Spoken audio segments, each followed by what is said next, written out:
Good evening, everyone. Welcome to the Jackknife Racing TV Formula 3 League. This week we are at round 3 at Hockenheim, so definitely a track with a lot of historical prestige, especially for the open wheel cars. In the booth with me, as usual, Mr. Bruce McLeod. Hello, Bruce. Hello. How are you? Well, not too bad. Refreshed. A little holiday last week, so you had to deal with all the angry drivers that you were penalising or not penalising. Yeah, it's funny, you miss one and they're like, why did you not get here? It's like, well, you didn't report it, boys. It was interesting. So as we sort of went through the incidents, there was 4 incidents, I think, or 5 maybe, that we looked at, and 3 involved one driver. So some penalty points were definitely handed out, but there was also some good redressing and things like that. So no slapping, just more a bit of a, hey, let's try and, your results will be better if you make this cleaner type advice was given by the stewarding team.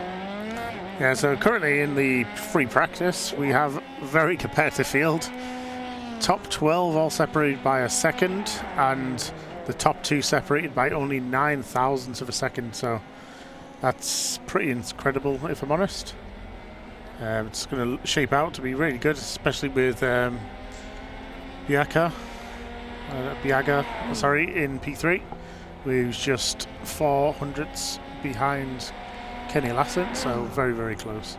Looking to some good racing at Hockenheim, and hopefully lack of crashes compared to how Motorsport was yesterday, with everyone just seeming to go off, regardless if it was contact or just running out of road to stay on the track with. You think there's not going to be any... You're funny.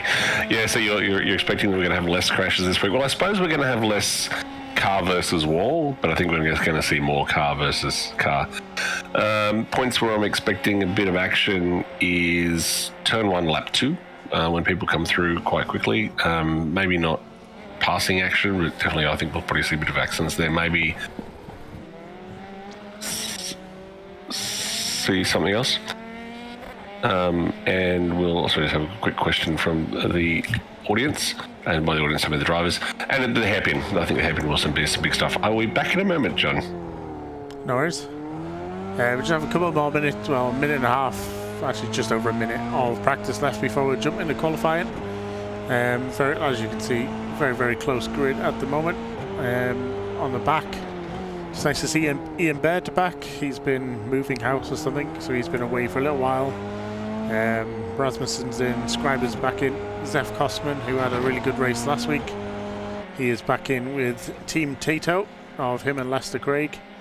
So let's see what results they can put on the board. Jacob Larson, he's in P11, so he's got some really good pace here, has Jacob, so it's good to see him making some moves once again. So John, the question we're getting, because you've got Heat 1, Heat 2, so I've got here 12 laps for Heat 1. There might be a Heat 2, and then their feature of 24 laps. Well, there won't be a Heat 2. It's just the way it's set up. iRacing will give you a Heat 2 until it knows there's definitely not 60 people joining the session. So thankfully we don't have 60 people joining, so we should be all good. Yeah. I'll let the boys now. Hang on 1 second. Sorry, viewers. It should all actually sort out once qualifying is over as well. It should pop up there as well. So we'll not have a Heat 2. It should only be a single heat. Unless iRacing throws a curveball. But we did have it when we first started out in the F3 League. Where it used to say 2 heats for a little while. But it really shouldn't, unless there's not over 31 cars, so should be all good. Should be all good.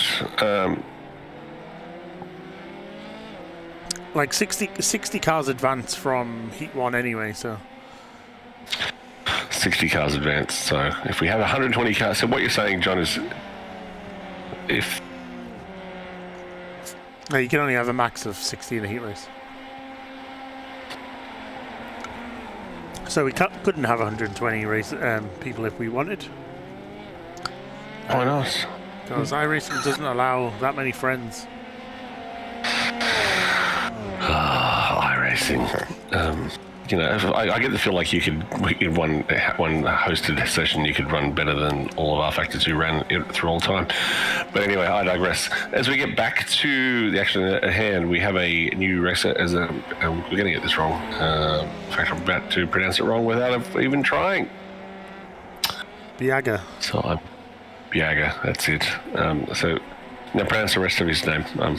I mean, I'm an Aussie. I struggle with that sort of stuff. I actually have a tool at work to help me, but I don't have it here. Biaga Jespersen. It's easy. All right, then. Maybe look like a fool on the telecast. I don't mind. And I just Googled Say My Name, which is the name of our internal tool, and Destiny's Child came up. Good job, the internet. Where's Chat GPT when you don't need it? All right, so... let's have a look up and down the field where things are at time-wise. So at the moment we're still waiting for those first laps to come across the line.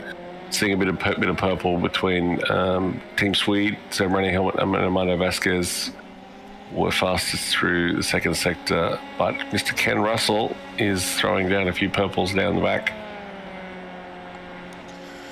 Yeah, so René Helmut is currently leading on the purples at the front there as he comes down to the hairpin, or Spitzker, if you want to try and pronounce it correctly. Head down towards that Mercedes-Benz arena.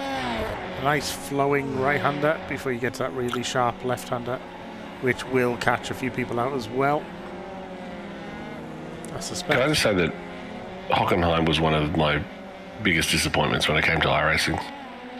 Well, René's ruined his lap. What a fool. Yep. But Armando Vasquez, he has gone purple in the middle sector, so he is running well in Toy Story, or Team Woody as they like to be called. Team Woody is a team of one, with his defending champion and teammate Alan Kwan still out with an injury from week 13 community racing. Well, Vasquez had an off-track right at the end of that lap.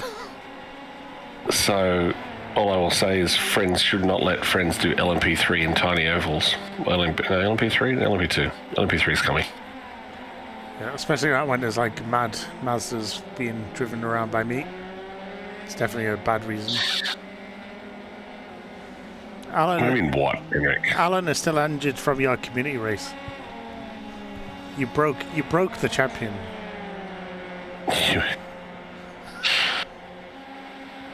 Bruce, you are very wrong. Right? No, LMP3 is definitely coming. Of that I'm 100% certain. I want to know what he thinks you're wrong about, or knows you're wrong about. He feels bad. But it's not the first thing you've broken, to be fair, Henrik. As more and more people come across the line, now we have 7 with qualified laps in. Top 5 all within a second at the moment, which is good for them. We are expecting... You've broken my spirit, Henrik. You've broken my spirit. You steamrolled it. To be fair, Henrik, you break everyone's spirit when you ruin a bet at the end of a season. Deny us our gifts from Box.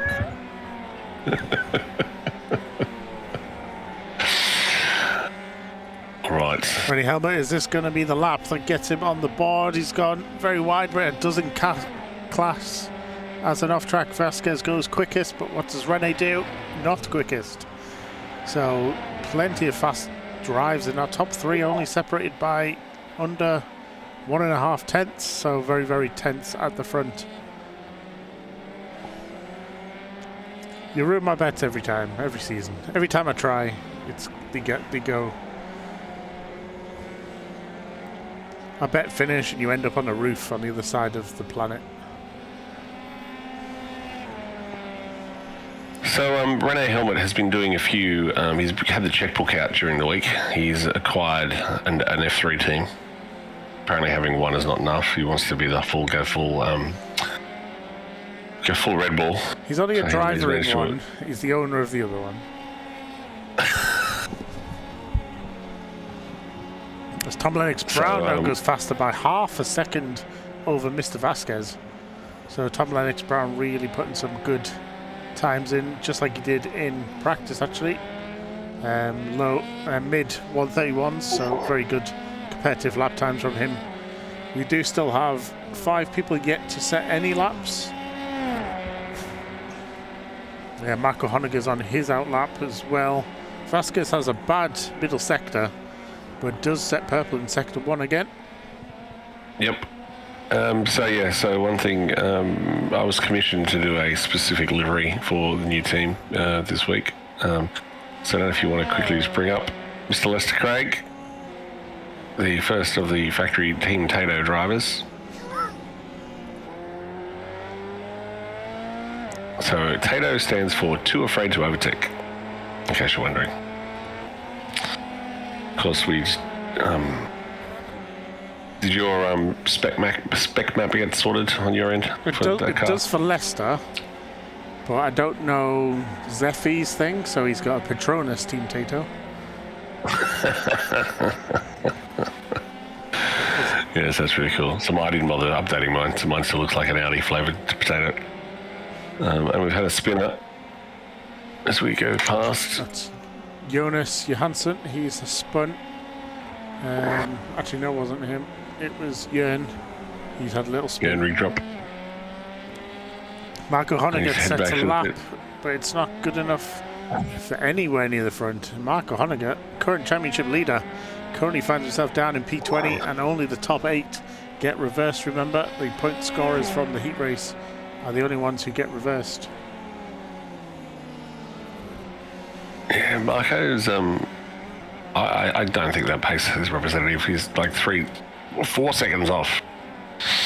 As Tom Lennox Brown jumps to the top for 31.7, followed by Mano Vasquez with 31.9. So as they're just rolling through, doing PBs as they're going across the line. PBs, but stay in the same position, so anything Tom is doing is just enough to stay ahead of the following 3. So Tom looking good for the front row at the moment. As it stands, we have half of qualifying still to go. Trevor Evans, he goes green in sector 2 and 3 and moves himself up above Ian Baird into P15. Tom Lennox Brown does not find a way to get quicker on that lap. Kenny Lassen, he was very quick in practice. And let's see what he can do as he comes across the line. PBs on all of his own sectors. What does he do? Only good enough for P6, 7/10 behind. As Martin Bailey comes across as well, he moves up to P16 above friend and teammate Trevor Evans.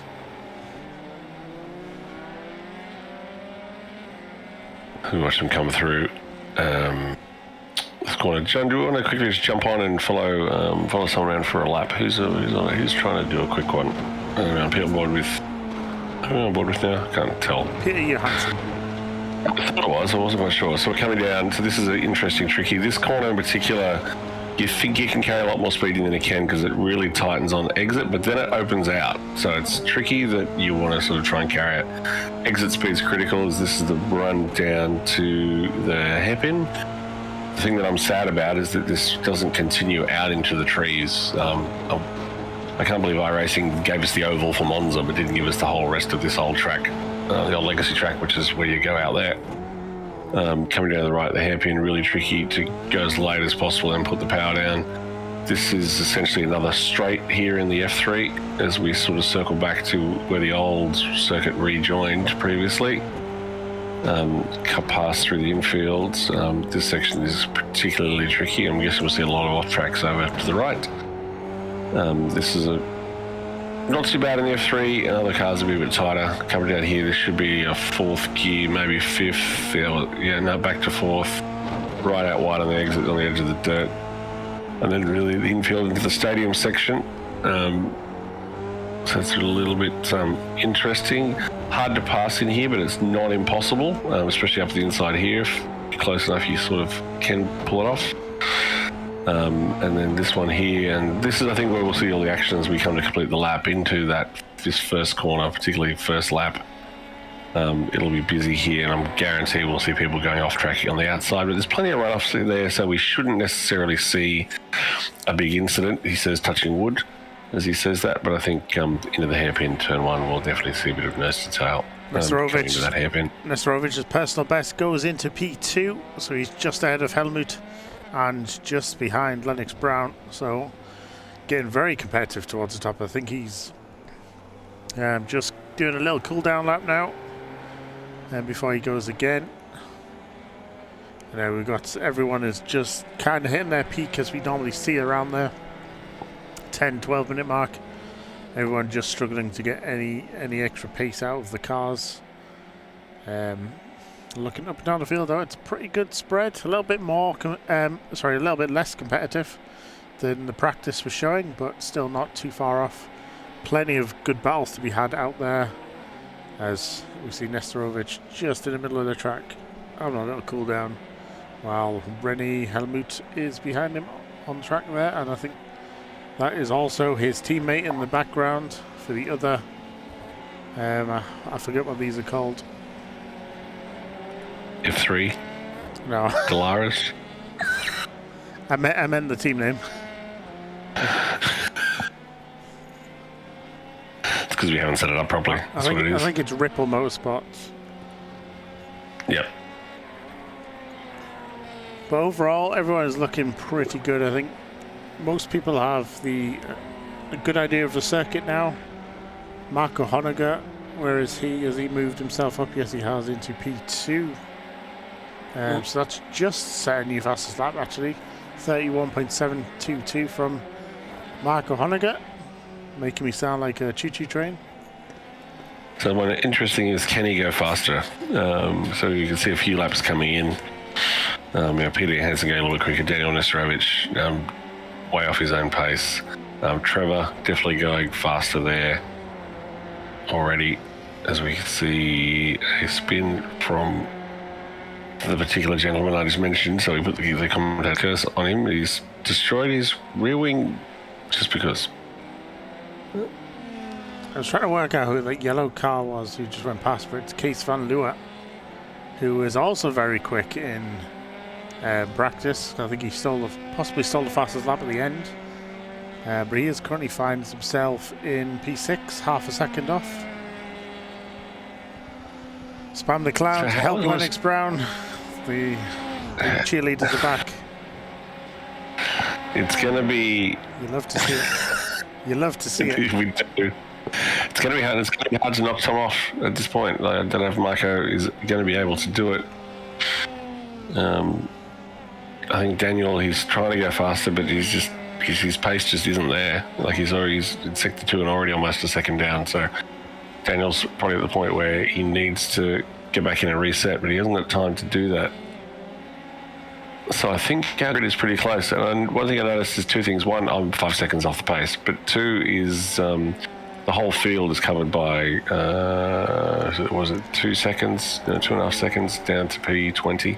So 31.5 being the current pole time, and our P20 time is a 33.1. So less than 2 seconds covering the top 20. So we're definitely going to be in for some close racing tonight.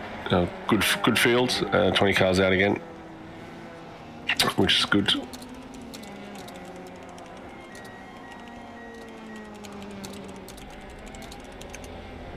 As the session has literally 15 seconds left to run. So we might see position 19 get through once more, but I think that'll be the limit. I don't think car 9 will get there. It's only a short run to the line, but that's about it. And that's it. The session is done. So Tom Lennox Brown takes pole from Marco Honegger in P2, Daniel Nesterovic in P2, Bjarke in P5. What's going on with my thing? It's reset. Okay, so I'm looking at the positions. René Helmut just jumped to the top. René is definitely not at the top. Tom Lennox Brown in P1, Mark Honegger in P2, Daniel Nesterovic in P3, Armando Vesquez Jr. in P4, René Helmut in P5, Kees van Leeuwen in P6, Bjarke in P7, Lester Craig for Team Toto in P8, Kenny Lassen in P9, and you were correct, it was Ripple Motorsport. Zef Kirstmans for Mighty Pink Panther Racing in P10, Jonas Johansson in P11, Ken Russell in P12. As we scroll over the page, P13 we have Frederick B, who I'm not sure who that is, Hugh Morrison P14, Inbed P15, Peter Hansen P16. I'm rushing really quickly. Jacob Blind, Vinny Scriber, Martin Bailey, Trevor Evans, Tom Van Duffel, Henrik Anderson, and Jorgen Ridtrup rounding out the 23-car field.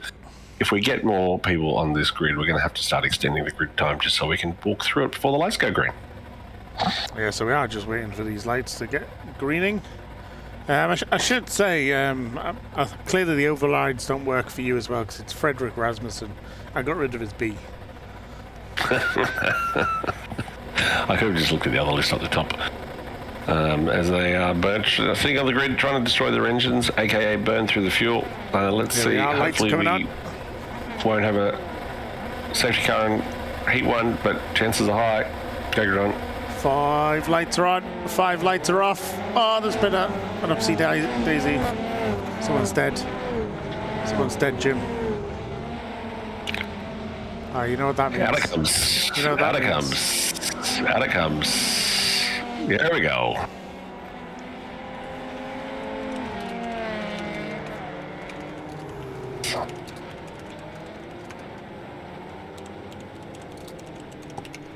Just going to check they can hear me because they may not. So that was definitely a start and a half. Let's go back and watch that while Bruce does some admin in the race control chat.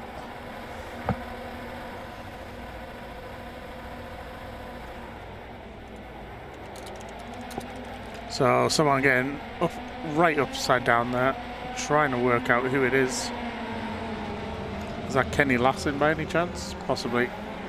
He just jumped to the pits, and then we have just a bunch of people going off before turn 1. We did not expect it to happen quite as early. And then a few more crashes up the field, so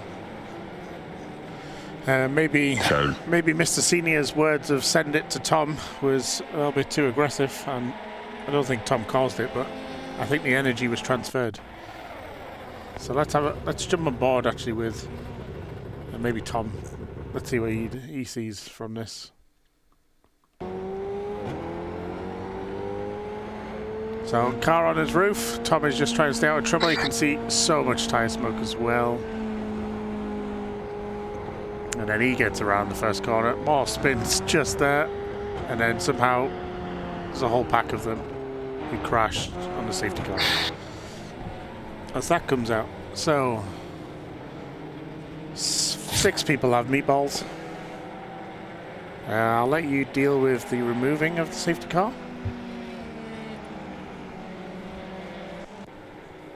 But I think it's only...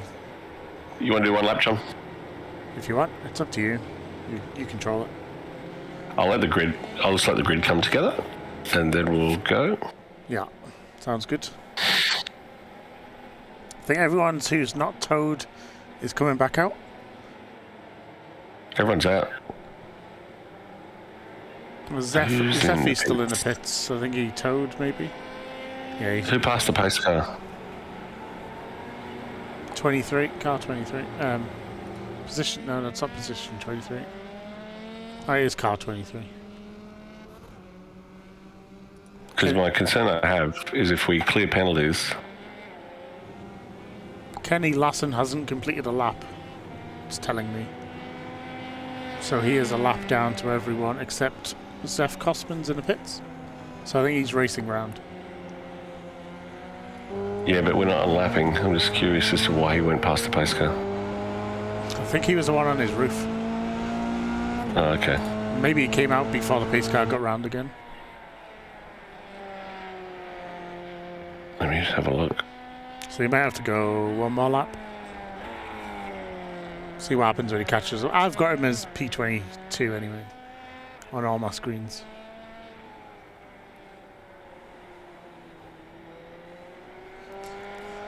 So once again, we'll have a quick look at exactly what happened on the... I'm going to end the safety car now. So have a quick look at all this carnage at the front. I think Ian Bird gets caught up in it, just trying to avoid stuff. Yeah, there's plenty of people spinning. That's a complete nightmare. Let's jump live, ready for that safety car to end. I've got to go one lap. Cut lap. End. No. Okay, so where we are, John, is we are waiting for the safety car to do its one lap, and it will be in at the end of this lap. I will pull, not this lap, it's on. I'll let it do one more. So it's the reason why it's taken a little bit longer than I would have liked is it sat there and waited for the field to come around before coming out. So then it's one full pace lap, and then we will pull it in at the end of the next one. So we'll just end it when it crosses the start-finish line. It'll give Kenny time to catch up. He might have a penalty, Henrik is saying. I don't show any black flags. Ian Bird has just got a meatball, so what happened to Ian?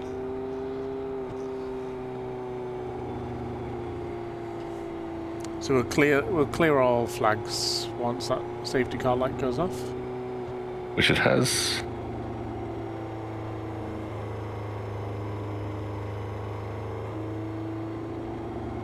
All black flags have been cleared. Ian has a black flag apparently. Go and talk to Ken, see if we can get anything back from Kenny on the radio. I did. What did you get from Kenny? Henrik is saying he has a drop to the end. Black flag. He should be fine. I will just make sure. I'll just clear all penalties again.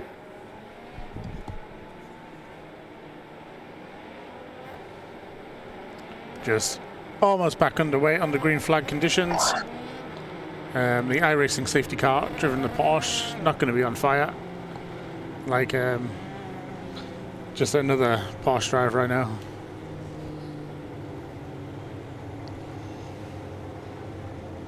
I wish iRacing would actually feed back more information about what drivers are having issues with on the screens. Yep.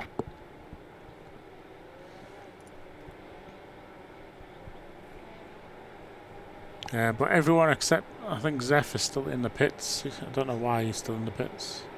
Ian's in the pits with a meatball, I think.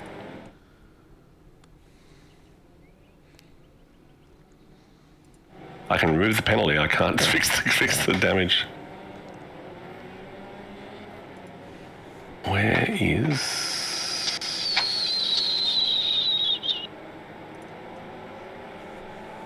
Limp. Now Zeph is at the back of the field, but he has a lap down.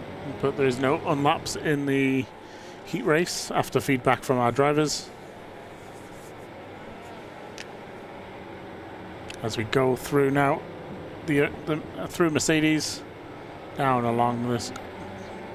Normally it's quite tight. You need to rotate the car nice and early. Right-hander. We're just about to hit the Bubble 1 curve, and we'll be back underway very, very, very soon.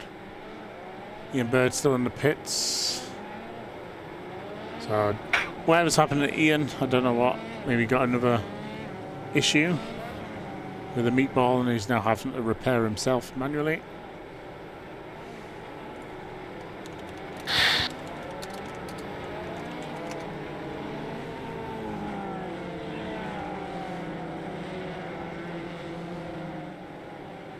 But yeah, we do have the current at the safety car. It was Lennox Brown, Nesterovic, Honegger, Helmut, Van Leeuwen, Vasquez, Craig, Russell, Schreiber and Peter Johansson in the top 10. It's coming around. Tom will have the chance to go when he likes, and here he goes. There's been more crashing at the back, possibly. Well, we're not surprised. No more safety cars. We have used the one for the heat race. Everyone goes flying wide on them cold tyres. We do kind of expect it. They might have just been stopping rather than actual crashes. So hopefully we can get some good racing underway as we head up through Parabolica for the first time at full racing speed. There's been more death. There's been more death. Definitely more death. At the back of the field. You could probably see it, John. I'll hook up with you. Is it Henrik Anderson? Yeah, there's definitely a lot of death on that restart. Yeah, we're just looking. So it looks like possibly netcode, but that's a huge hit. for everyone involved. But there is no extra safety cars in heat race 1. Reddy Helmut has also had an issue. What's happened to him? He's gone off track. So he finds himself now down the order. Oh, he's done a bit of a spin coming out of the hairpin. Was it just? He definitely has. Oh, he's just lit up the rears. That's unfortunate from Rene, that. Yeah, a bit about like getting tagged up there with Amanda Vasquez and almost taking out one of his team Taylor. So we go back to the front. We're back to the front. Yeah, back at the front. Nesterovic on board with him. Lennox Brown just 3/10 behind, but very close to him. Hodig is close behind as well. But Martin Bailey, there's possibly a few off tracks there as we head through Nordkurve, heading down to the Einfacht Parabolica. Can everyone keep it clean on lap number 5? This is the 3rd racing lap we've had. Well, actually, 2nd full racing lap we should be having. Looks like everyone else is mostly good. Henrik says he was trying to avoid the car in front, and there's just a big kerfuffle after that. Lennox Brown, let's see what he can do as he heads down towards his really tight hairpin. But Nesterovic just stays out ahead front at the moment. Looks like he was going to go run a bit wide, but Lennox Brown didn't have the room to cut back completely, and Nesterovic survives this one. We do have a lot of battles going on up and down the field. Currently, for the points though, it could mix things up just that little bit. Yeah, but this is definitely the battle to watch. Tom Lennox Brown all over the back of Nesterovic coming into the stadium section. After that, the drivers right now will be trying to settle in after that kerfuffle at the start, which is pretty much what it was. Pretty impressive effort to put your car on a roof within like 3 car lengths of the line, I've got to say. I'll have to go back and watch that one. After this is finished, to come around to the start-finish straight for the 5th time. Definitely an off-track there for Tom Lennox Brown. If he keeps that up too much, he will get a penalty. Oh, I didn't turn Auto Steward on, so everyone is clear of incidents for this one. We won't say that on stream, John. I can always flick the button, do it manually. Yeah, Lennox Brown, he is still very close to the back of Nesterovic. Let's jump on board with driver's eye. Can he find a way past as they go down towards Spitzka? Nesterovic goes defensive. Lennox Brown could look for the cutback if he's clever enough and has the room. That's a good cutback.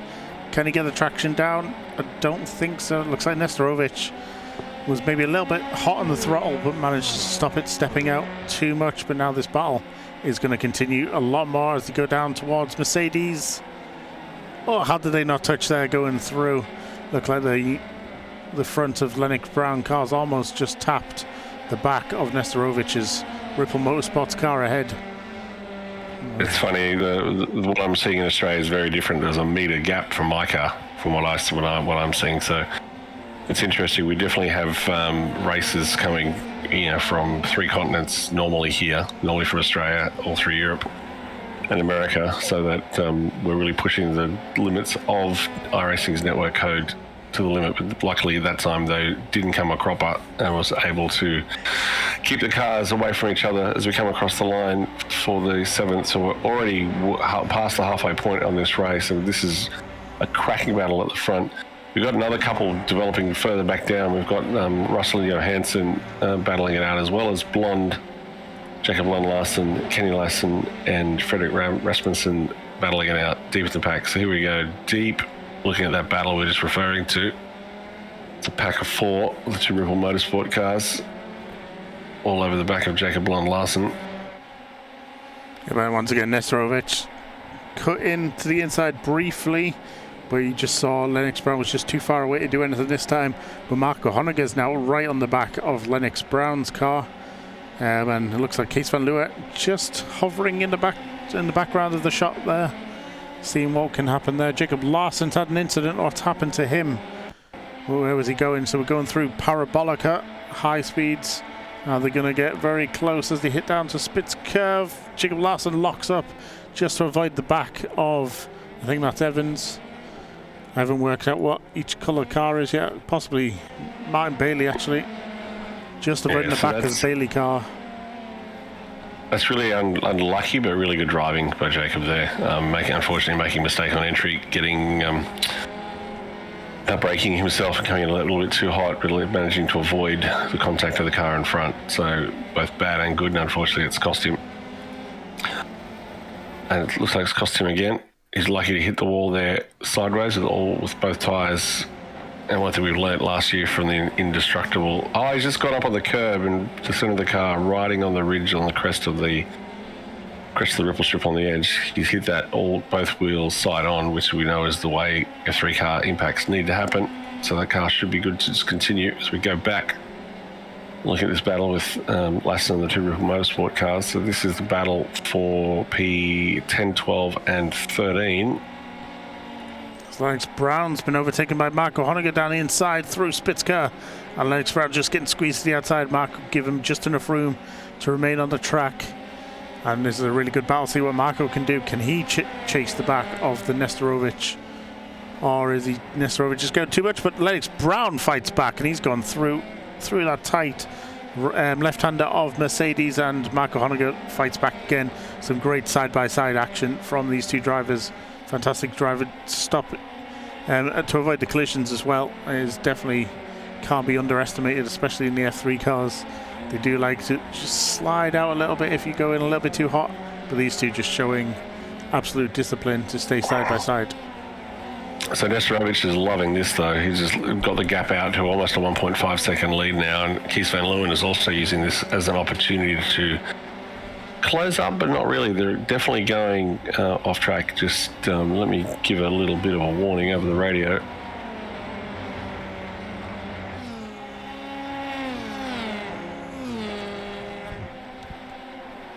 Yes, Pete Johansson now, he's getting very close. Both of them cars, Ripple Motorsport cars, going side by side. There is no team orders here. Possibly 3 in a row of Ripple Motorsports there. There's about half the field is Ripple Motorsport in this league.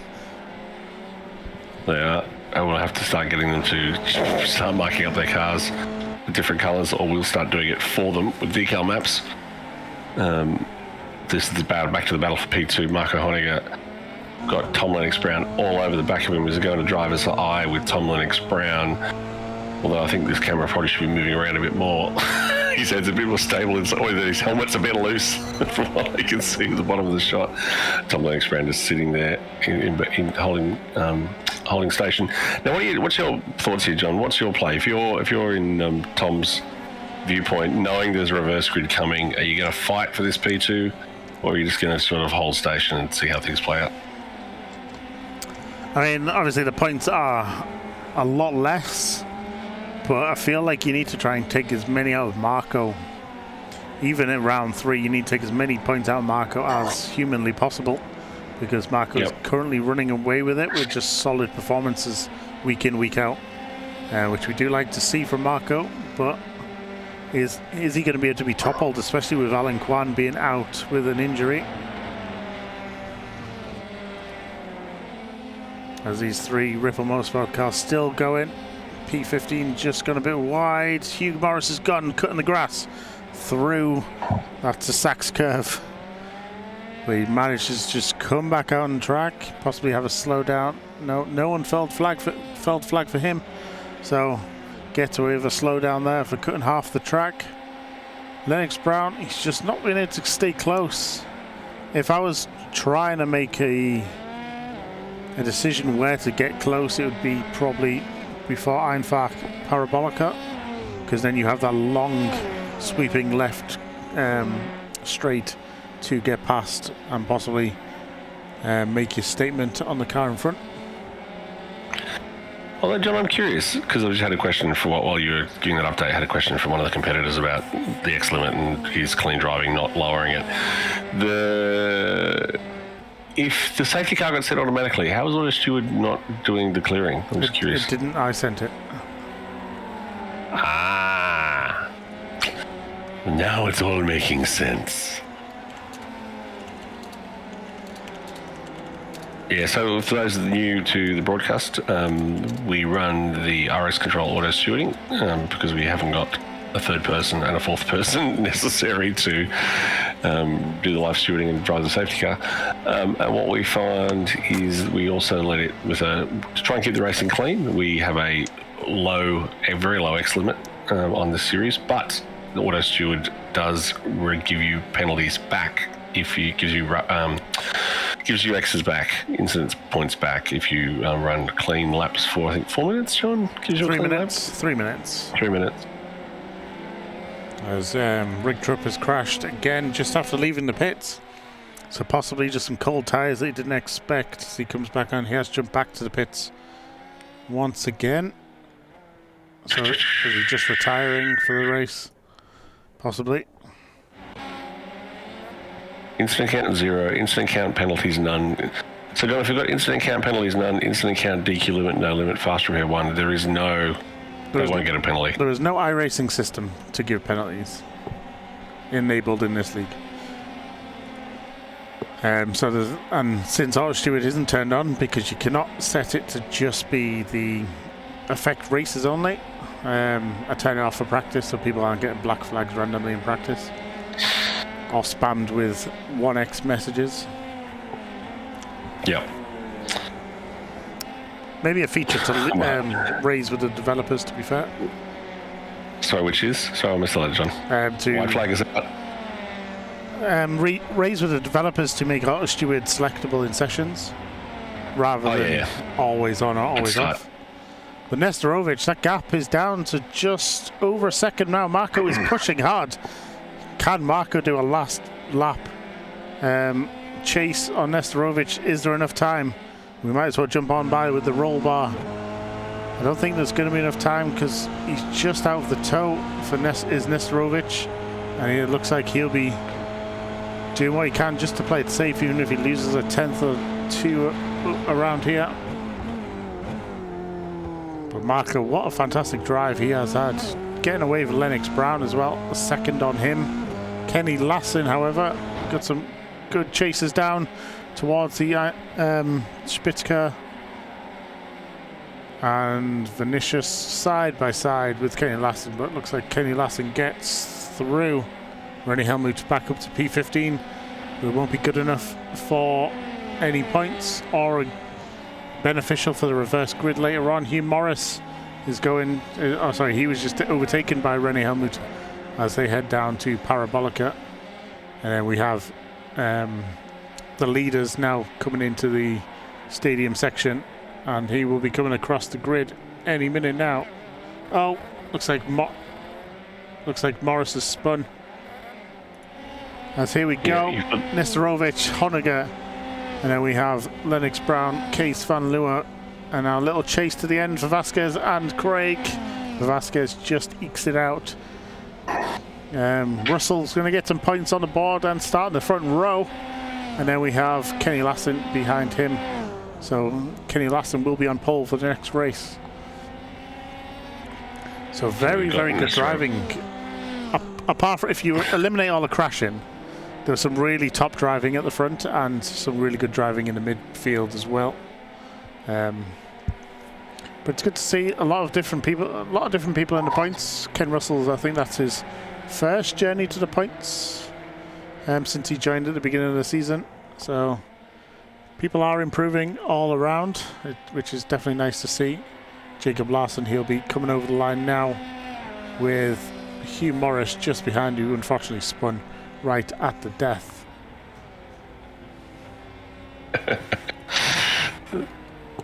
So we got people spamming their Twitch channels, their Twitches in game, telling people to watch their Twitch streams. So we're like, no, watch the broadcast instead.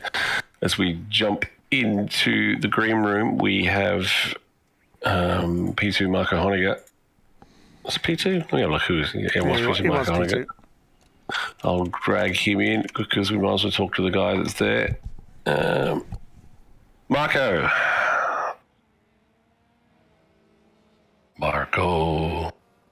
Yes. P2 in that one, but it looks like you were having a cracker. Well, it was a good race, wasn't it? Yeah. And it was just lost. There was action all up and down the field, but Daniel definitely got the job done running away. Running away? Not really running away, but like, I think we were intensely watching that battle between you and Tom. Some great racing going on there, and sort of that, I think, gave Daniel that little breather that he needed just to sort of get that gap and keep it open. 7/10 there. We lost like 7/10 there, so battling. So that was it in the end, wasn't it? It was, but also please keep doing it because we were loving that in the commentary booth. Yeah, let's go. Full send. Yeah, full send. I was going to ask you what you're doing in the next one and then answer that question. All right, Marco, I'll let you go. Thanks for popping by and good luck for the next one. Thanks. See you later. No worries. Going to bring in Tom Lennox Brown. Where is he? Here he is. So, Tom, P3 for that one. Yeah. It's still a good result, but I'm a little disappointed in myself. Couldn't hold on to P1, but, Daniel and Marco are very fast, so no real shame in that. Well, you might have disappointed yourself. You didn't disappoint us. You definitely kept us entertained with those battles. But I think, as Marco was saying, you guys lost about 7/10 battling with each other, letting Daniel get away. I think if it was the feature, you would have had a bit more fun cracking him down, but it was definitely great to watch on Wii sets. And I saw you tried the undercut, couldn't quite get the exit, pull it off. Yeah, I think my undoing was poor exit out of turn 2, and then Daniel overtook me into the hairpin. Tried a couple of different lines, and then I think on one lap, it's the final 2 corners are super tricky in these cars because you want to keep the speed, but the rear just wants to go to the front, and it's super difficult. So I think I've got a couple of bad exits coming out. That's definitely my worst part of the track. For sure. Yeah, you definitely did, hence why race control got on the track and reminded you to keep it. Yeah. I thought that was directed at me, and it wasn't trying to find speed. It was trying to hold on to it, and I don't know. But I will try and. That's all good. It's funny. It's funny when one car does it, the next car does it. You're like, Yeah, well, we go again. We will. Let's go again. Let's look forward to watching you roll up and get into there again, Tom. So we will see you in the next one. Cheers. Stopping by. No worries. And we're going to bring in. So I'm probably interrupting your streaming, Daniel, but congrats on the win in that one. I'll just pause this. Thank you very much. Yeah. So those guys, looks like you definitely earned that one. There's no doubt about that. But it looks like they did you a bit of a favour by getting into it themselves in the battle for P2. Yeah, definitely. I was also considering, not trying to overtake initially. Yeah. On Tom, I think, to just stay, but it got, and he made some mistakes, and then I had to take it, But I'm lucky of that. But I think we all got around the same pace. It was really fun, and I'm so sad that I was not here last week. It's a real shame. I'm just going to give you a quick second to plug your stream. So if people want to, after the broadcast, watch your driver's eye view, where should they go? On Nesterovic.racing. Yeah. Okay. And they'll do that after they watch the broadcast on Jackknife Racing. Thanks a lot, man. Thanks a lot. Yeah, I often review some of the replays from our races. It's quite fun, So we love it when we have streamers, but we'd like you to watch them after you've watched the official broadcast. But Daniel, I'll let you go. Good luck for the next one. It's going to be full on, and you'll be back in the meetup at this time, starting in P8. So good luck. And I hope I'm not gonna mess up the gears as I did in the first season I joined. So see you, Daniel. Pleasure as always. Bye. And there we go. And as the warm up comes to a close. Or does it? I think it does. I think the time's gone. Yes, the warm-up comes to a close. So we're going to move into our reverse grid, top 8 reverse grid for the next one as the cars just get ripped from the sky. As we now start to grid up for the next one. So we've got Kenny Lassen becomes the pole sitter for this race after he virtually finishing P8 in the last one. Ken Russell in P2, Lester Craig for Team Tato in P3, Armando Vasquez Jr. for Team Woody in P4, Kees van Leeuwen from the Netherlands in P5, Tom Lennox Brown, who we're just chatting to, in P6, Marco Hockenheim and Nesterovic, the other two gentlemen that joined us for the interviews in P7 and P8, rounding out that reverse grid. P9, Vinny Scriber, P10, Peter Johansson, Martin Bailey, followed by someone else as John turns it off as I'm reading through it. That's okay. Which car's joining the grids. Still waiting for a couple to join. The reverse part is the important bit. Feature. I know, but if you're someone like Henrik Anderson who's down the back, you still want to get a shout out and let everyone know that you are in P19 because you ran at the back of someone. I will say it's really nice to see like a full grid. Like there's no messing around. And soon we'll be around the corner. And we didn't even get an extra heat race, so all good. There we go. Go, John. So lights are on 4 and 5. Lights are off. Away we go. A little bit of tight smoke, but hopefully much better this time. As we head down towards the front, Kenny Lassen gets a nice little start there, but he goes sideways, and that's why. Why, people? Why? There's been a few bumps. I don't think that's enough. Yes. No, it's not. It's definitely not. I'm only recording. Maybe it was. But Tom Van Duffel, he was caught out in the front. But most of the field are through and still moving. Only Tom is in the pit, so it's probably a good call not to bring out the safety car. Because we have a few. Shoot is on, I assume. It is definitely on this time. Someone's got their first warning, Lester Craig. So plenty going on. A lot cleaner, I will have to say that. There was a couple of spins, but it wasn't anything untoward. Possibly another spin. Case the boys are getting into it now. We almost had the two Ripple Motorsport teammates come to there. As we watch as they come in, I think Case is going to lock. Okay, so now we've got a send down the inside of Case, which gets him spinning, and then the shot changes, so we can't keep calling it back to live. But so essentially, he got turned around, and then the two Ripple Motorsport cars almost come together. God. As we're seeing carnage as Rene. Oh my God. Rene didn't go in the pits, and he's got no rear wing, and he's spinning, and everyone's dying, and the whole world is on fire. Nesterovic, let's pick up with him. He can drive. The Michael Massey in me wants to press a button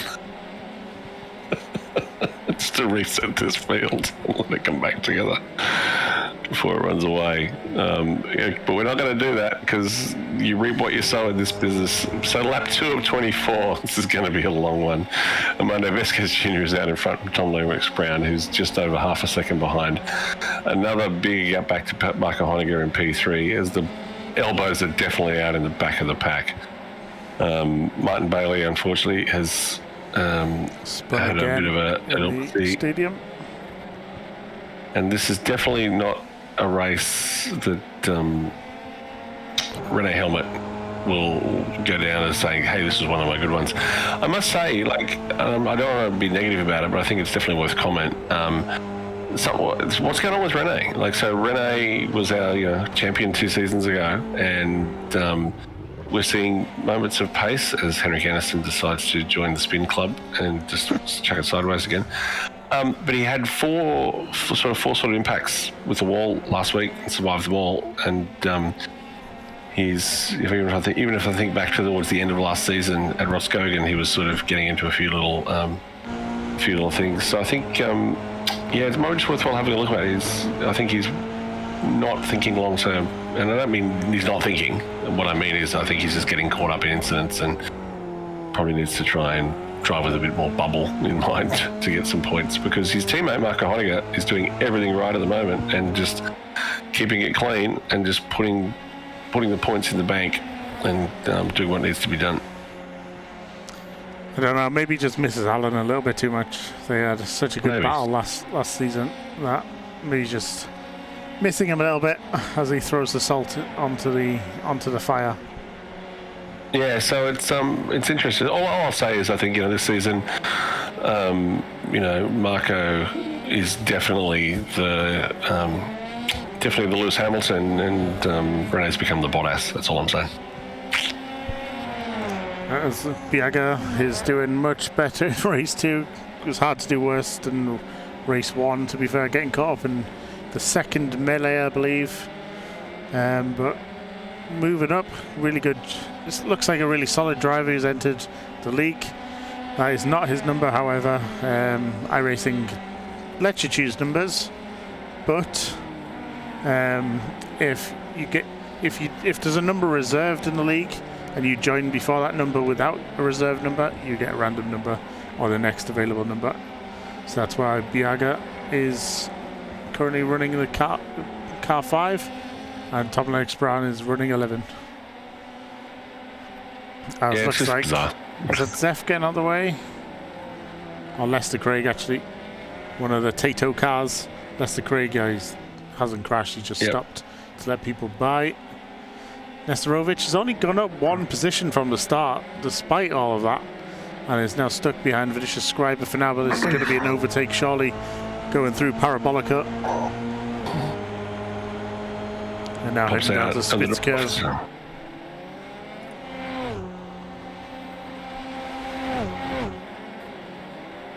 So they come down into the hairpin. Looks like So let's just have a bit of a look where we are. It does, nice and clean. So we've got Tom Lennox Brown with almost a second now over Armando Vasquez, Marco Honegger in P3, Rasmussen in P4, Russell in P5, Nesterovic in P6, Vinny Scriber, Coastmans, and then our newcomer, Bjark, in P9. That's Kenny Larson all over the back of that green Jacob Larson's car of Jacob Larson, sorry. We do need to get him and other Henrik in a team, I think. No, I think you're right. We also need to get Pizza Boy back. Where is Chris Linder now? He's got an anniversary with his girlfriend, so it's probably a legit reason to miss Hockenheim. Priorities, F3 wins. I mean, you ditched us on Daytona 24 last year for an anniversary, so... Yeah, well, yeah. You have no authority here. Sure I do. I'm me. Yeah, that's interesting watching that Team Tato livery with the completely wrong spec map on it. Looks rather interesting as we come back and have a look and see what happens with Tom Lennox Brown. He's now finds himself down in P5. He just touches the grass, trying to open up the corner as hard as he can. Vasquez with Matrix-like dodging just to go around the outside. We do have one car close to the drive-through limit, but we won't say for security reasons. Yep, no, we will not. Honegger. The fact that Bruce McLeod is almost at the limit. No, it's not. Honegger, however, Mr. Sleepy Time has managed to find a way past Vasquez, going a long way round into Spitzker. I think Vasquez actually just backs out just a smidge to allow Honegger past. Well, Marco definitely wasn't sleeping when he did that, and that's for the lead. So who backs out for the lead? I don't believe for a second that Armando backed out of that one. Maybe he had a slow down, possibly from going wide at T1 to avoid... Actually, he did. I can clearly see now he had a furled black flag. Yep. So there we go. So Armando clearing that penalty from that turn 1 exit. This allowed Marco to inherit the lead. So let's see what Marco can do. Again, he's just doing what needs to be done with Marco Honegger. He's just getting those results and just collecting that massive points haul. As Jonas Johansson overtakes Trevor Evans on the inside through turn 1. I think it was the inside. My brain just went blank. But Jespersen, he is currently making his way up, getting his first points in the championship as he's chasing down Vinicius Scriber, an old competitor of the F3 league from the beginning. He's been in this league, so some good veterans here as Bianca is just getting down the inside and sets himself up well for the fast right-hander into the Mercedes. But Vinicius has not given up yet. He's forced Biaga to go down the inside. So what has happened to Lester Craig in this race? He's been super consistently up the front in races so far this season. Is it because he's wearing the Henrik Steamroller shirt? Is that what's causing him to drive slower. Or maybe he's just too afraid to overtake. Maybe he is. And that won't work at all when he's down the back. So if any of those are times to overtake, today is the day. Frederick Rasmussen up 10 positions from the start. So currently on a podium, in a podium position, looking quite good. Ken Russell behind, he's running at all-time high as well. I think he's dropped down from the front row, but that's what for his expected pace, based on statistical data. He's doing really well at the moment. He's getting chased down by Lennox Brown and Nestorovic, but still holding well, as it looks like Lennox Brown's going to go down the inside of Mr. Russell and gets that job done nicely. Can Russell formulate a cutback? No, he can't. Nope. Just gets a bit too much curb. Will unsettle the car quite easily. Kenny Lassen, he's now getting close. So, as I thought he was already past. He must have overtaken Jacob Larson rather than Scriber. Maybe it was a pass and repass. It's always a potential. Kenny Lassen just drives past Kenny Scriber. Ian Bird back, like we said, in a heat race from a long getaway when he was moving house and setting things up again. He's currently finding himself in P13 fighting with Hugh Morris in the 31 car, so it's 31 versus 32. So let's see what these two can do. Honegger collecting it off track. Lots of people dropping incidents. One person getting further away from that drive-through again, which is good to see. Lester Craig, Van Duffel and Helmut all retired from the race at the moment, sadly. And Rene was reporting he got killed by a massive netcode, which is definitely a shame. We don't like to see Rene go out. Vasquez is not letting Marco go though. Is that really true? I like Rene. No, Rene's fine. Brings the fiery passion of an Italian as a German. So you just watch Frederick Rasmussen getting the tail out sideways, trying to put the power down, coming out of the hairpin. Alado Vasquez is he's not all over the back of, but he's definitely right in striking distance of Marco Honegger. He's been slowly bringing that gap down over the last couple of laps. He's definitely in drafting range, so I think I'm expecting he'll probably say, I was going to say if he's smart, but we all know he's a smart guy, a smart race driver. He'll probably sit there. My take, where I would be thinking if I was him, depending on how your pace is, I'd probably just be sitting there, maybe saving a little fuel, looking after the car, and sort of then deciding, put you in the box seat from a strategy point of view once we get into the pit window. So I noticed that the Porsche's got its engine running. I know when I leave the engine running for the Porsche in the say pace car pit lane, engine goes bye-bye. So maybe it's a Mission R. Or maybe it's a street spec as opposed to a race spec. Nestorovic coming up towards the back of Russell now. Half a second splits them as they go through Parabolica. A great chase down to the hairpin. Can he find a way to get close enough? Plenty of run here. This is a great place for the draft overtakes as they head down to Spitzker.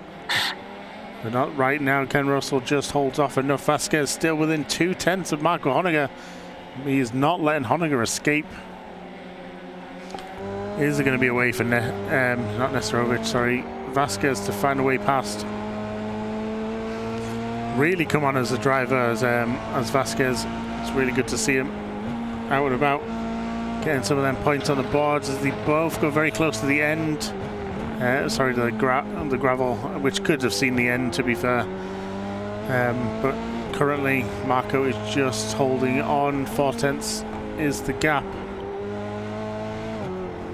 Yeah, it's interesting. So, given the influx of new drivers into the series, I'm thinking of Vinnie Moroni, Tom, etc., and Daniel. It's interesting to see that some of the more longer tenured drivers in this league aren't letting the new boys come in and just take it away from the front. They're definitely lifting their game and raising their performances They're definitely up the front on merit, not because it's just been handed to them. So it's great to see, and that everyone in this league has definitely improved and been improving leaps and bounds season after season.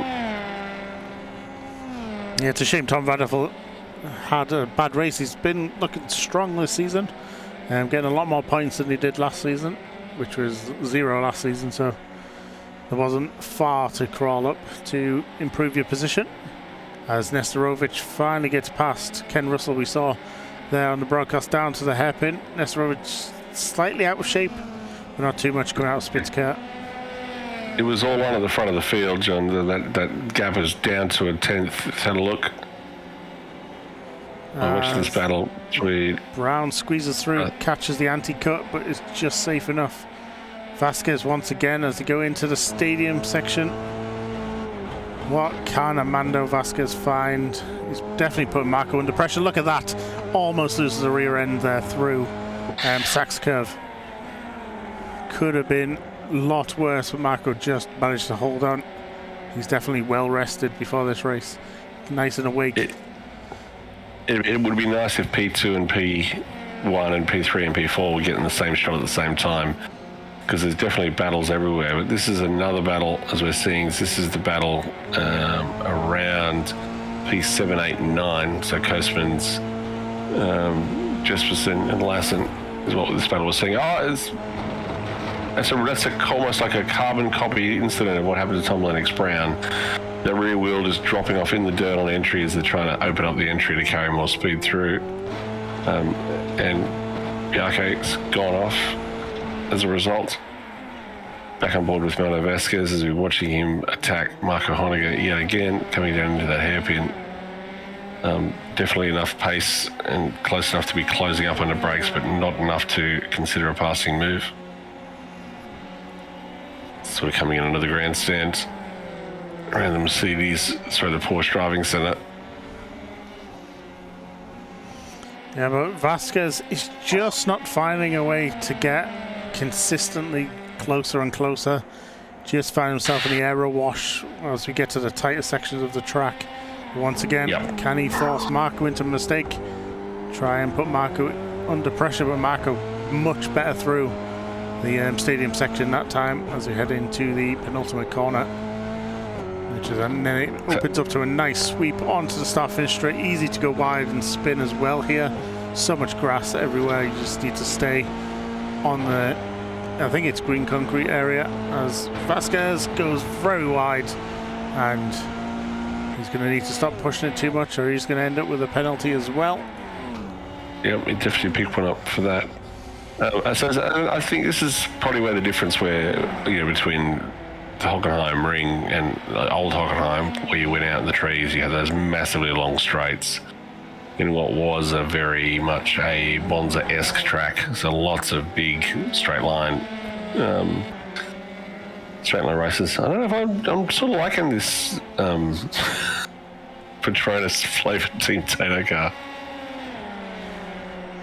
It's not unsaturated fats in them potatoes. It's pure oil. And so one interesting fun fact about the F3 and the F3 liveries, which you I never sort of really realised.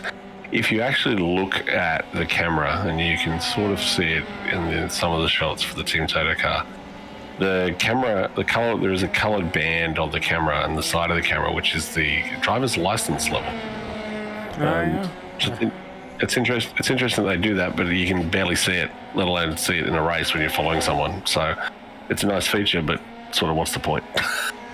So Marco Honegger, he is just currently opening up that lead a little bit extra at the front.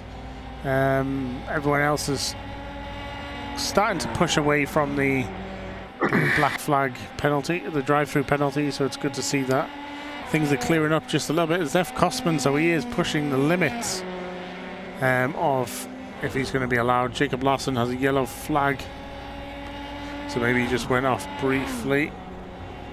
He did a second off track. So John, you know what time it is? Hammer time? No, well, it's stop time. So this is where I'm going to put you on the spot and say, do we know where our leaders are going to exit the track should they pit. I was wondering, are they going to be safely behind that big train that I see from 9 down to 14th on the track map, or are they going to exit right in the middle of that? So it's probably about a 20-second loss. Yep, it's a pretty quick one, this one. So It's where clean and they clean would out, actually nothing come too out would be crazy. interesting. So Marco, if we bring up the pit out position, allegedly he'd be down in P9 if he pitted right now. We are right within the window. It should be between 11 and 14. So we should be very close to the window. We should start to expect a few drives to start bouncing in. Marco not just yet, he's going to go all the way. But interestingly, that if these leaders are looking like they're going to come out right in the middle of this battle. So if Marco was to come out now, that would put him right in between Zef Coastmans and Bjarke. Mr. Jesperson, it would put him right in the middle of that. So right in the middle of P8 and P9, in the middle of that train. So it'll be interesting to see some people are starting to come in actually. Rasmussen and Russell, Morris and Jespersen all in. I did a new calculation as a rough guess, being about 16 seconds lost in the pit lane. So Marco would be coming out behind Nestorovic, or just ahead, sorry, of Lassen, more accurately, which is definitely interesting to see as everyone starts coming to pits now. We'll bring up the pit bar. Johansson and Rigtrup currently in the pits. That's not confusing at all. Nope. Are they brothers? They might be. I think they're both in Ripple, so stranger things have happened. As Marco, is he coming in this lap? That is going to be the key. Can Vasquez find a way to jump him? It's easy to swing a few tenths in the pits. Very late dive there from Marco. So Amado decides to follow him in. You would have thought the right call would be do the opposite, either go for one more lap or not.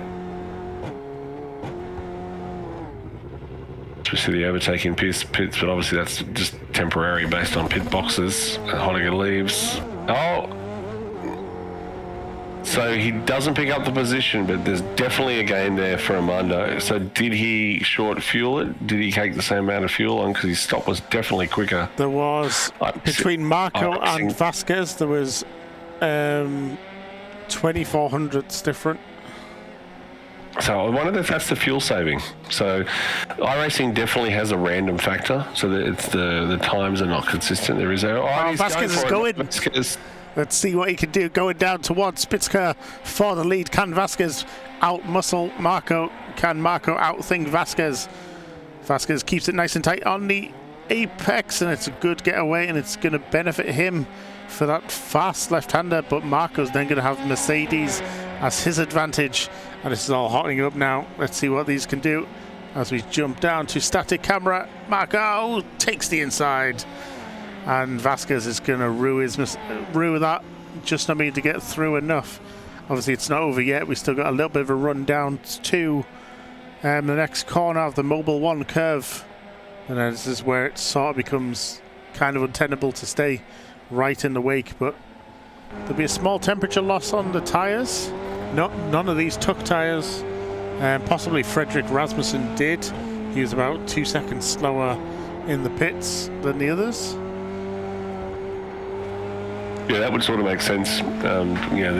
These two boys most definitely didn't, and I'm not surprised they didn't either take tyres at the start. So here a bit of a loose getting the bomb getting a bit loose. He loses time actually. Tries to follow it through. Loses time, I think, getting an off track there, Vasquez. But he could still be very close coming out of this. He does get a good exit through turn 4. So he's going to be on the chase, but is it going to be enough? Only the roll hoop can show. It's getting close. Marco's going to have to be smart for this one. Vasquez, is he going to try and break late? No, he's also going to play it nice and smart. Possibly go for a cutback, get on the throttle early. but not right now. He was definitely too far away to make a move for that time. So I think what we'll see after that fist out battle. I was going to say you might see him waiting for a little bit, but no, he's not. He's all over the back of that Swede, Delara. We'll get a little bit taily. This is Johansson. Possibly just on a little bit of cold tyres. Kicks the back end out, coming through the penultimate corner, and that's a rear wing removed. So it's a shame for Peter Johansson. He was running well. Steph Kosman's going side by side with Lassen. I think Lassen just powers his way through. Everyone is pitted in the window, so no more pit stops are expected apart from damage repairs. And Marco's just opening that gap, just a smidge, as we go down towards the first corner. Vasquez, Marco, does he go light? He goes very wide that time, but doesn't allow Vasquez to close too much up as we head to Einfach's Parabolica. So just watching the off tracks there, so I think we had, it's almost like off track for off track. We had a Mondo last lap and Marco this lap. So both drivers pushing very hard to stay in touch with each other or push away from each other. With all the pit stops complete, John, you might want to turn off the pit overlay. No, we can do that. Steph Kosman. He was kicking in. Steph Kosman still fighting Kenny Lassen for that P6 position in the tow, heading down towards the hairpin. I don't think he's going to be close enough or brave enough to go for it. He checks out just to try and put the car off us. He was briefly inside the car in front there, but thankfully Netcode didn't send someone to the moon. Things have just locked the rears there a little bit, and the car got out of shape, which meant he couldn't pull it up. Ended up in the back of Kenny Lassen in front. Marco Honegger. Marco Honegger. We were talking about your friend Zeph, Salty. So Marco Honegger, I just lights up the rears. We did say he was feeling the pressure. Salty doesn't have friends. No, so Marco's been taking lessons from the Rene Helmet School of Driving by the looks, and getting the rear loose. But that does set Marco Honegger 6.5 seconds back with only 7 laps to go. I think a lot of people did take tyres. There's a lot of people who didn't take tyres. Probably like 50-50 split on the things, on the overall flow of things. We did see last week the tyres helped Lester eventually come into his own. But Lennox Brown now trying to get that P2 off Marco Honegger. So I would have thought that given the nature of this circuit with the long, yes, they're sweeping straights, but the long straights would have let those tyres stay cool and definitely not see them get as loaded. That said, though, this track does put a lot of pressure on the right front outside tyre. Yeah, but mostly what we've seen here is just lighting up the rears on the few low speed sections of the circuit. Just people getting a little bit too heavy footage coming out of the thing, trying to get that extra bit of speed, which you could easily attribute to being a little bit greedy on the exits. Yeah, the F3 requiring some delicate throttle control, particularly when things are cold. Update your Fanatec pedals with gas-powered springs today. Why would you do that? Because it's cheaper than buying VRS pedals. What? Gas-powered throttle. So it's more resistance. Well, as in I've got to put petrol in it. No, not American gas.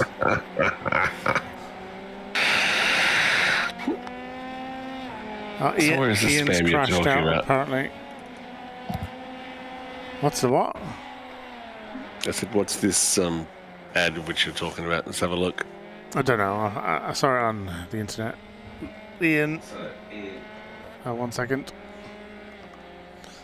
So Ian does just rip the front of that car off.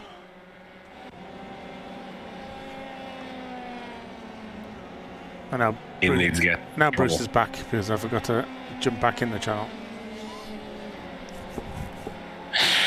As we're watching Kenny Lassen come around in P6. So let's just have a quick bit of a look at where things are. And so those pit sequences are really shaking things up. So Amado Vasquez now has that massive lead after Micah Honecker had that moment in P2. So a 6-second gap between P1 and P2.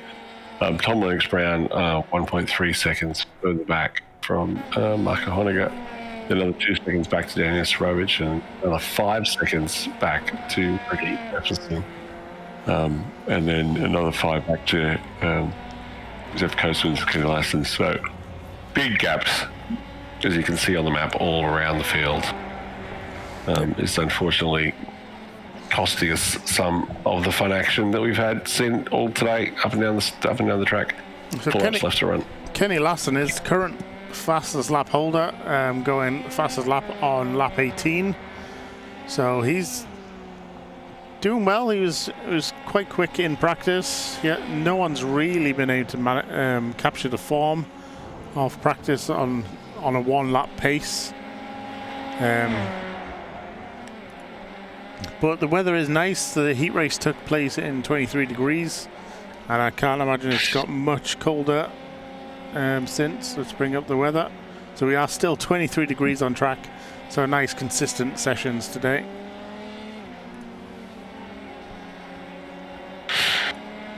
As this race slowly winds down, 4 laps left to run.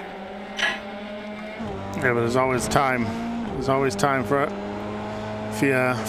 Biaga to try and find a way past both Russell and Zef Kosmans ahead. But where is he going to be able to do it? That is the question, especially going through the tight stadium section now. Needs to be a little bit careful not to touch the back of the cars in front. He doesn't want a penalty point on his first outing. He'd have as many points as penalty points potentially. But yes, Jespersen is trying to catch the back of Russell, who's all the way down now in P8 after being quite close to the front for a lot of the race. Definitely got guns. Marco is definitely, he's pushing as hard as he can. Like that time between him and Vasquez has come down considerably, but obviously not considerably enough with when the incident happened. So Ken Russell's under a lot of pressure from behind. From Biaga, as he has a look. No, I think yes, no, yes, no, yes. Not hesitant, but just being very careful on that nice clean overtake down the inside. It's definitely one of them things where, like, obviously you're on a different line. You're compromised on the inside, so you have to brake it earlier. But then, by the time you get to the apex, the other cars then slow down to roughly the same speed, and then you kind of jumping backwards and forwards, going into the apex. But he does manage to stay nice and tight through the apex, gets the position, moves himself up to P number 8.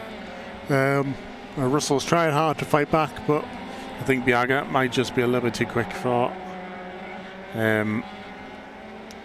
Russell today. Definitely shown a lot of promise and pace. Is Biaga very, very good potential. He's definitely put himself in the box seat for the reverse grid on the third heat. No, there is no third race. There is no third heat.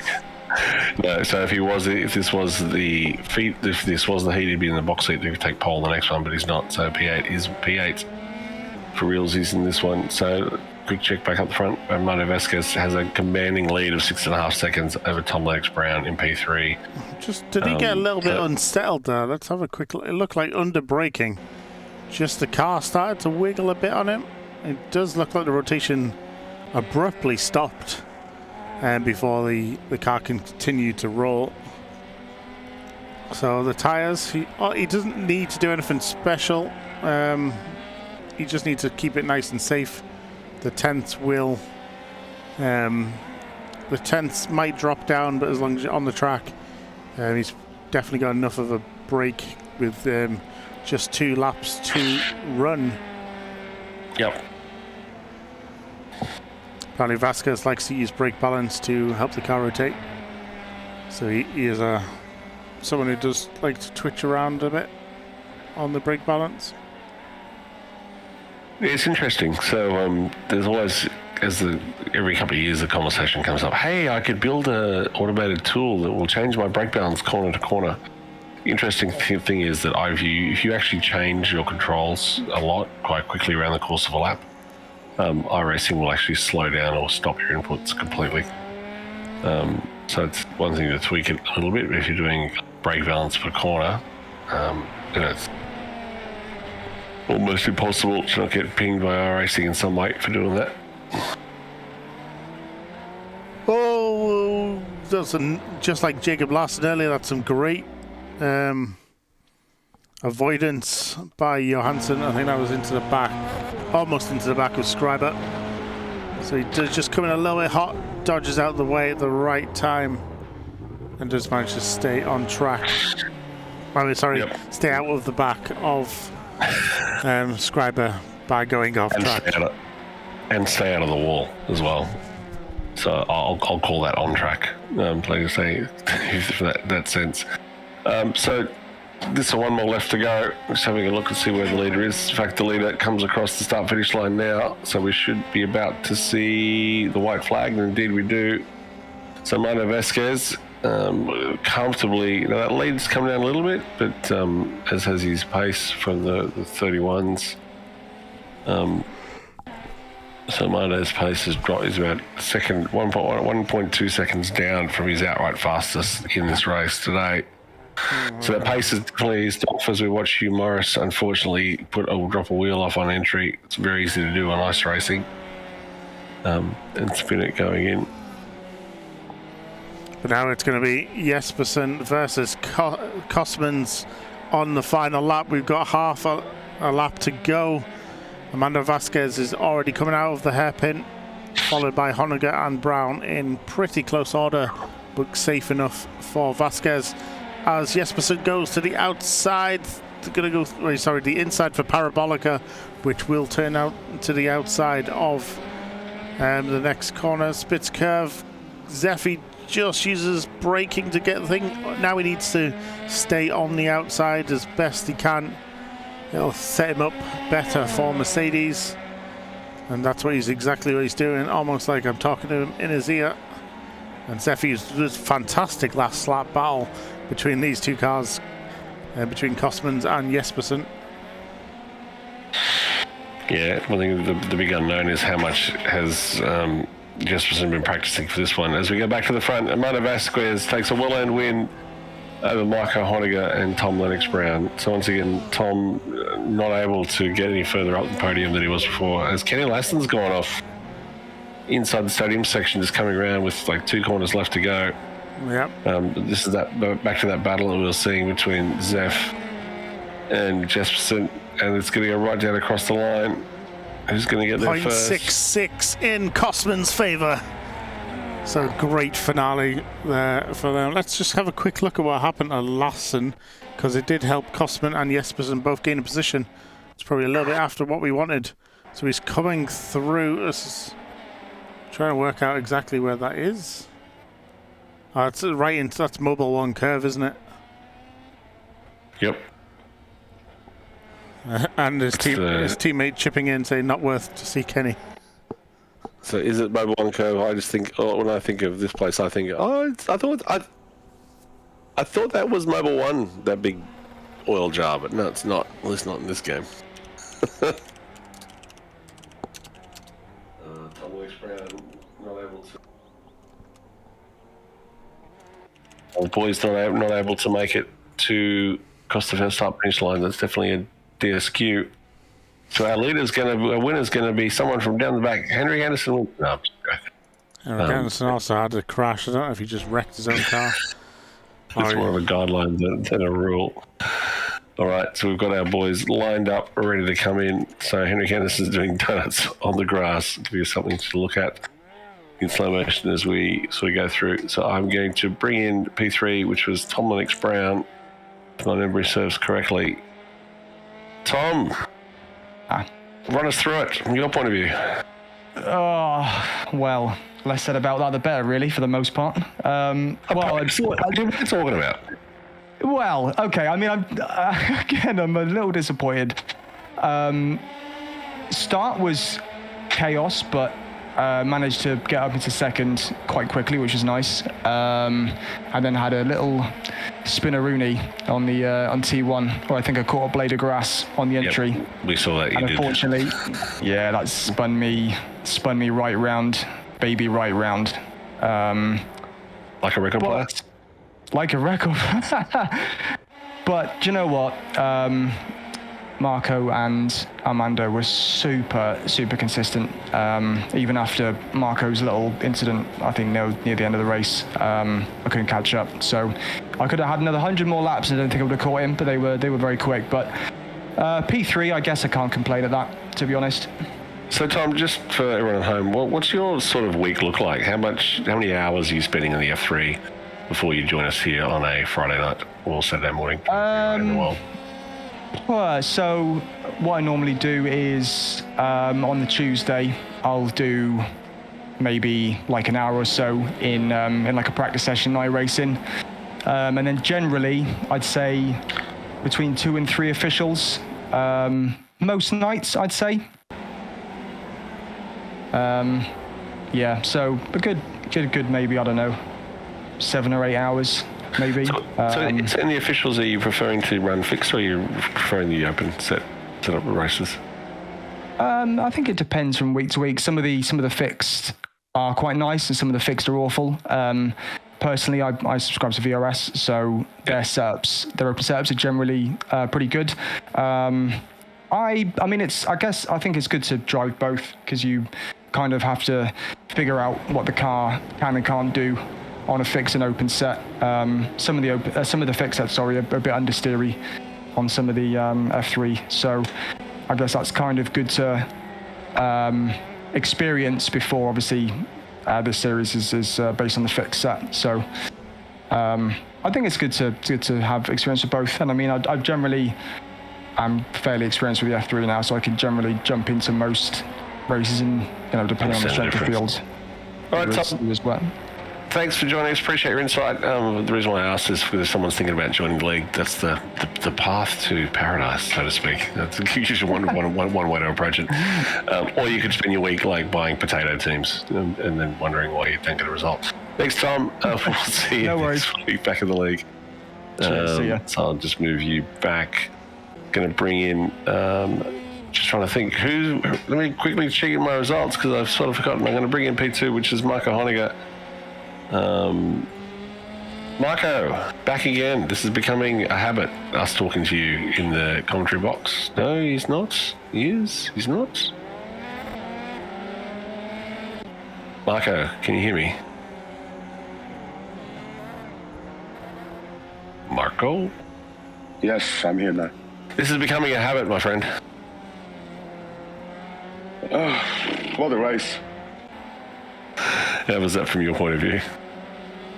Well, I spun, obviously. I'm on the...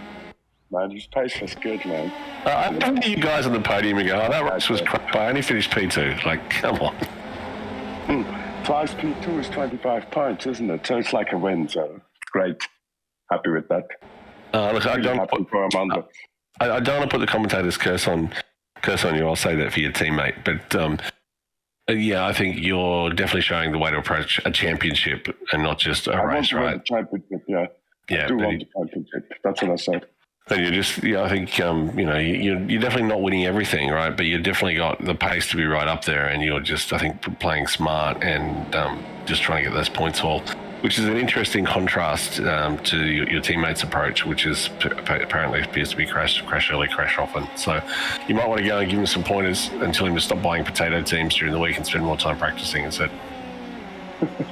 Well, I don't know what to say about that, but I mean, his pace is great and he's going full send, so that's what we should do in the league. Yeah. I tried to fight heavily this year because I want the championship, so... Of course, I'm joking. You're just poking fun at Renault. Yeah, it's shame. He's obviously just having a bit of bad luck because it'll be good to see both of you up the front if you can. So hopefully we'll see more of that. Because one thing we'd like to see is these teammates in this league generally don't hold back on each other. So it's definitely good to see. So Marco, you're going to go and put some more serious hours in for next week. Yeah, I hope so. I have to because competition is high here, so I have to practice all week to be strong. Cool. Lovely commitment, Marco. Happy to see you next week. I can't wait. Thanks for everything. Thanks for streaming. Thanks, Marco. See ya. And we're going to bring in our race winner, Armando Vasquez. Armando, congrats on the win. Thank you. That's a hard race. I'm sweating. So how was that? You got a bit lucky, but that doesn't mean you didn't earn it.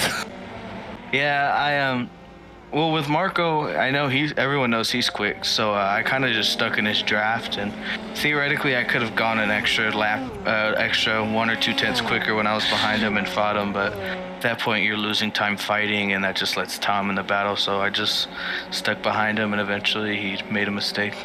Yeah, you had it. Yeah, you literally had us on the edge of our seats around that pit stop. So were you fuel saving? I know you were just sitting there comfortably. Were you actively fuel saving, or were you just trying to just hold touch going into the pit stops? A little bit. So if the gap got real close, then I'd lift 100 meters early, 50 meters early into a corner to save some fuel. But other than that, he was so quick, I didn't really have much chance to fuel save. But you definitely got a gain in the pit stop. I'm not sure if that was just the random dice rolling that iRacing does, or a little bit of fuel, or both. You then put a move on and quickly got that lead, but couldn't hang on to it. So how was that sequence for you? That was fun, nerve-wracking. I wanted to keep fighting him, but after the pit stops. But again, I knew if we fought, then that'd bring Tom into it. And once I didn't get the move done immediately, and we were side by side going into that left-hander. I can't remember what corner it is, but and he had the inside. I just backed out of it. There was no point. Yeah. All right, Armando, congrats on the win. We'll see you back here next week, and try and tell that teammate of yours to get well soon. Yeah, will do. Thank you. No worries. Cool. Thanks, Armando. And with that, John, do you want to take us home and bring up the points? I can bring up the points. I've just updated them a little bit early, so let's see where we are now. So Marco Hockenheim leading the championship by 41 points over Armando Vasquez, and then Nestorovic just a point behind him. We should say all of these points are subject to 1 drop rounds before round 10, and then all points on broadcast will be the final points being shown. So currently Marco Hockenheim has a comfortable lead now, but let's see how the drop weeks affect further away in the season. Next week we are at the new to iRacing circuit Jerez, which will be an interesting thing for me. I will need to make sure I have the camera pack downloaded and sent to you as well. But I'm looking forward to seeing all the cars on that track as well. It's going to be a cracker. Done a few laps around there. I think we're going to see some good, close, fun action at Jerez, and actual like here, another real F1 circuit in real life, which means it definitely will suit the F3. And it should be a good one as iRacing just decides to flick the light switch and go into dusk mode in sim. Right, John, it's a pleasure as always. And with that, we'll probably call it a good night. Yeah, so good night, everyone. Thanks for watching, and we are out.